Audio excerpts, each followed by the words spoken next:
Greetings everybody, Sanjita here, and today I am talking about some more surprise mechanics, going over some interactions that you might not have ever known existed, or maybe you just forgot at some point, things that don't stand out as completely obvious. The first few are in the Galactic Republic faction.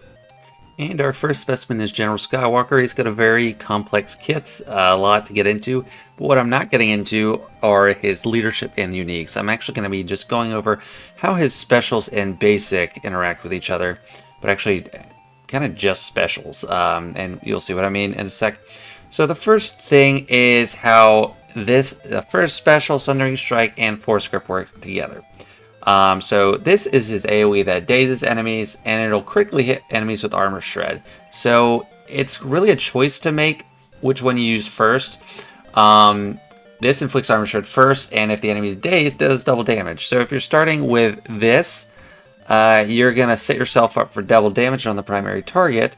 But if you start with Sundering Strike, you're going to set yourself up for an automatic crit. And you can kind of decide which one is more important to you. Do you want a ton of damage? Start with the AoE. If you want a guaranteed crit, you can start with this. Although he has decent critical chance anyway, but he is increasing cooldowns with crits, so that's something to consider. And then also with his basic, but actually his special on the basic, when you use the basic and he's not ability blocked, he'll use telekinesis. If he is ability blocked, he just does the basic twice. But telekinesis, it has like pseudo AoE potential. It will critically hit all enemies. Never mind. It'll critically hit enemies with Armor Shred. Actually, I don't know. I mean, I don't think it probably isn't an AoE because I haven't really noticed it at all. But the way it's written, it makes it seem like enemies, plural. You're going to hit enemies, critically hit them if they have Armor Shred. But it probably just means the target enemy, which is usually how it should be written, but it's not written here. But the important thing is if you're hitting someone that is dazed, you're going to reduce his own cooldowns by 1, which is really nice and hard to notice if you're not paying close attention to it, but definitely keep that in mind when using it. If you can, target someone with dazed to reset his special cooldowns, which are much better attacks. Next up, we got Commander Tano, and it's not too much I'm talking about in her kit. A lot of her kit is pretty clear, big stat boosts, insta-kill. What I'm looking at is the Xian mechanic. So it's pretty clear to most people that with Xian, you want people attacking out of turn. But what someone pointed out to me in a comment from the last video is that whenever an ally evades, if they have Xian, that gives the boost to Commander Tano as well. That's reducing her cooldown by 1, so it doesn't only happen with attacks out of turn. And you get a decent amount of dodges on that Jedi Master Kenobi team because he gives out Foresight with his second special, and then if you have Yoda on the team, that's going to get you a lot more dodges as well, and supercharge the Force Leap after you've already used that insta-kill. Last Galactic Republic faction member we're looking at is Mace Windu, and he's got another super complicated kit, but I'm not going to do a full kit review. There's a couple items I want to point out here, and most of them are on Sense Weakness. So mainly, he's just dispelling stealth on his turn, all stealth, and this can help in a lot of different situations.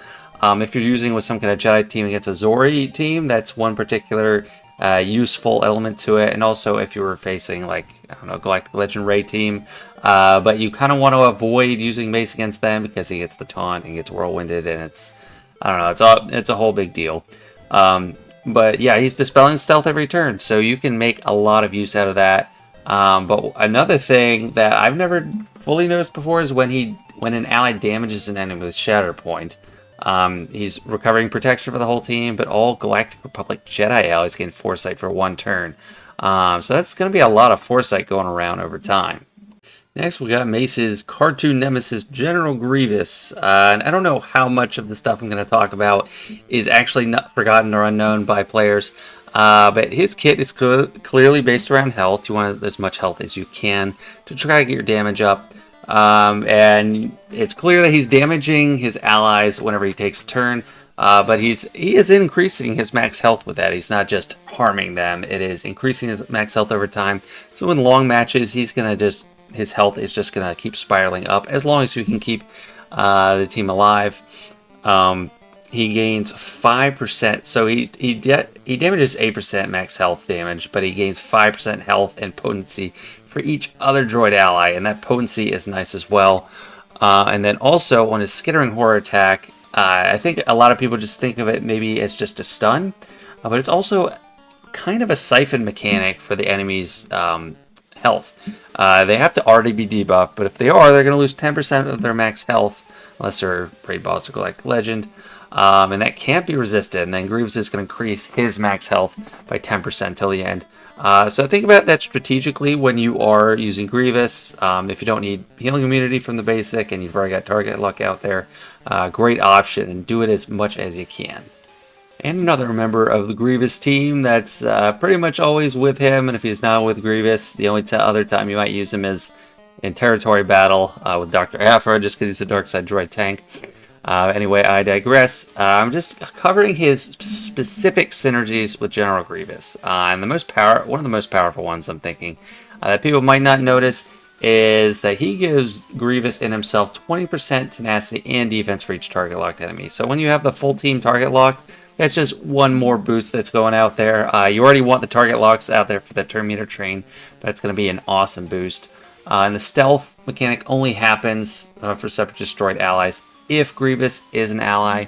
And another Grievous specific callout is on his AoE. It's a cleanse, but he's also given himself and Grievous speed up for 2 turns, which is pretty nice because, you know, that's 25% boost of speed. That'll push your Grievous probably way over 300 speed. And next we have a mechanic that was more of something I was ignorant of until the first conquest for the Fury, where we need to get kills with Cal Kestis. I did not realize that this leadership ability, or the granted ability, could call any light side ally to assist, dealing 9% less damage. I could have sworn it was only Jedi. So this might just be me. At this point, I think a lot of people that have done Conquest and have JML are calling Cal to assist with it, but you're doing the same amount of damage. They just don't get the Jedi buff, the inherited, or Jedi lessons. But yeah, it's any light side ally can be called, which is very useful.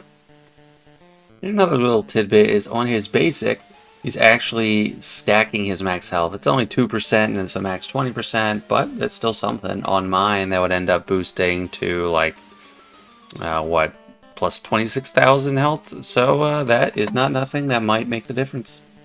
Next up is First Order Executioner, or Fox for short. And he doesn't really get talked about much now. He used to be kind of a focus back in the day when he first came out. He was pretty useful. But newer players might get something out of this review if they're Supreme Leader Kylo Ren rushers and they got to make use of their First Order. But basically, his kit's all about health. When he gets a crit, he's getting plus 10% max health. He's also giving out turn meter. And he gets bonus offense equal to 5% of his max health. So it's like a little bit of a Zealous Ambition vibe going on, but it's only 5%, so it's not as big as that. But still, if you call him to assist, he is going to stack that up, and there's other mechanics in his special for that. If he uses his special, he's going to get 40% turn meter unless he defeats them.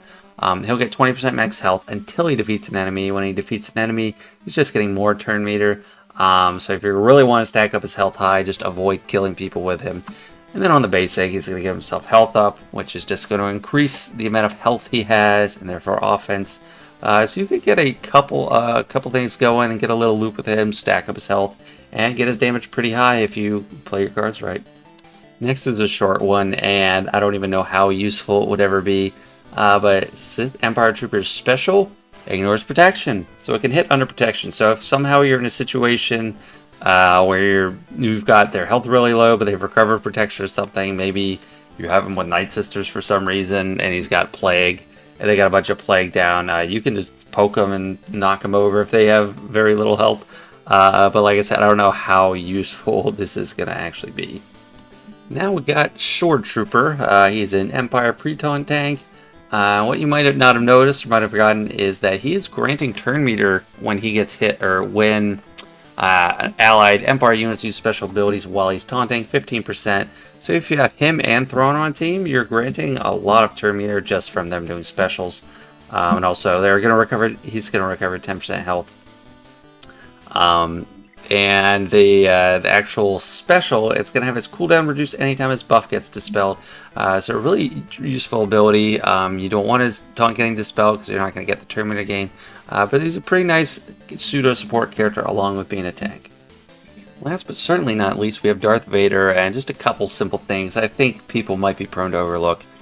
First is on his AoE. You might just think of this as dots if you're not paying close attention over time, but it actually inflicts speed down, which is kind of important, especially if you're doing a key counter, if you're doing a mirror. If you can get this off earlier, this like a Lord Vader mirror, this can make a difference. And also if you're using Afra versus Jabba, that's going to make a big difference because minus 25% speed on super fast characters makes a huge difference. A lot of the rest is relatively straightforward and people aren't forgetting it too much. But one thing I want to point out, because it's talked about a lot, so a lot of people know this, but at the beginning when he's getting his bonus speed of 8 per Empire ally, Sith ally, Jedi enemy, and Rebel enemy, that counts himself too, and then also allies that fit both these categories, which is basically just Palpatine, it counts twice. So if you have him and Palpatine on a team, that's plus 32 speed right there. If he's a solo, it's plus 16 just from himself. So you can get him super fast with the right team, and especially if you choose your opponents wisely.